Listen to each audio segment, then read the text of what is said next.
আচ্ছা, একটি বিষয় যে জাতীয় নাগরিক পার্টি বিএনপির সঙ্গেও আলোচনা করেছে, জামাতের সঙ্গেও আলোচনা করেছে। আসন নিয়ে বিএনপির সঙ্গে হয়তো তাদের বনিবনা হয়নি। তারা জামাতের সঙ্গে, জামাতের অধীনে বা জামাত নিয়ে যে ১১ দল বা ১২ দলের জোট, সেই জোটে তারা গিয়েছে এবং ৩০টি আসন পেয়েছে, সমঝোতায় পেয়েছে। আবার কেউ, কেউ বলছে এটা কমে ১৭ থেকে ১৮ এরকম হয়েছে।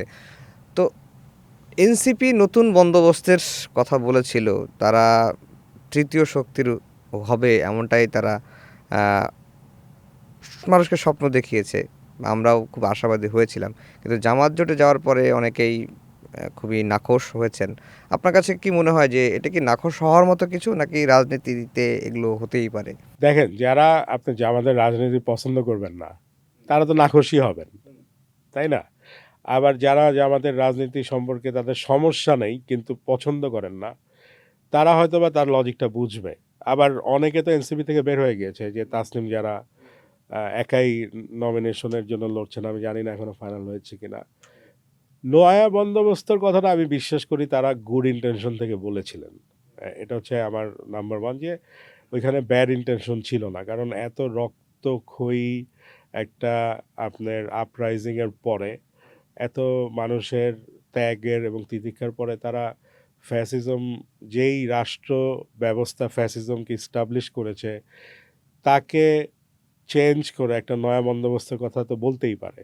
এটা তো ঠিকই, কিন্তু আমার কাছে মনে হয় যে তারা ধাক্কা খেয়েছে যখন তারা প্র্যাকটিক্যালি এই তাদের স্বপ্নটাকে বাস্তবায়ন করতে গিয়েছে। তখনই দেখেছে যে অনেক কষ্টকর এই জিনিসগুলা। এটার মধ্যে আপনার ব্যুরোক্রেসির একটা আলাদা লজিক থাকে, স্টেট মেশিনারিগুলার।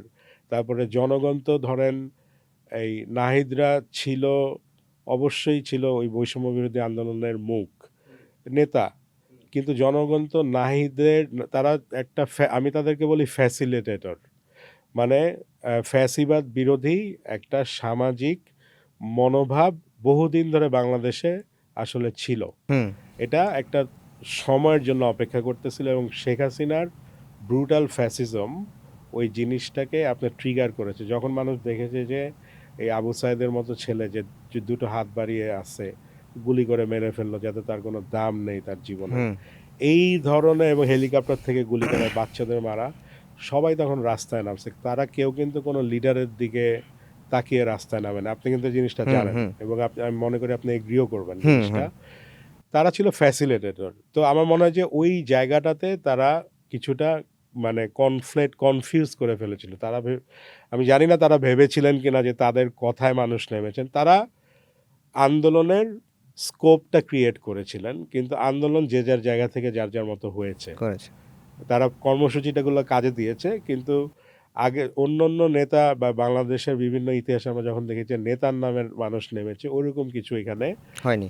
আমার কাছে মনে হয় হয়নি। এবং এইটা তারা প্রমাণ পেয়েছেন ১.৫ বছর পরে, যখন তারা দেখলেন যে বিএনপির মতো একটা বড় দল, যদি তারা নেগোসিয়েশন করে থাকেন, আমি তো এটা শুনেছি যে হুম। নেগোসিয়েশন করছেন, আমি হুম। জানি না, যদি করে থাকেন তেমন কোনো সিট পাওয়ার আশা পাননি, এবং তারা জামাতের কাছে গিয়েছেন কারণ এটা তাদের জন্য উইন উইন সিচুয়েশন। তারা পলিটিক্যাল পার্টি করতে চান, কিন্তু তাদের সেই ধরনের নেটওয়ার্ক নেই, সে ধরনের মাসল নেই।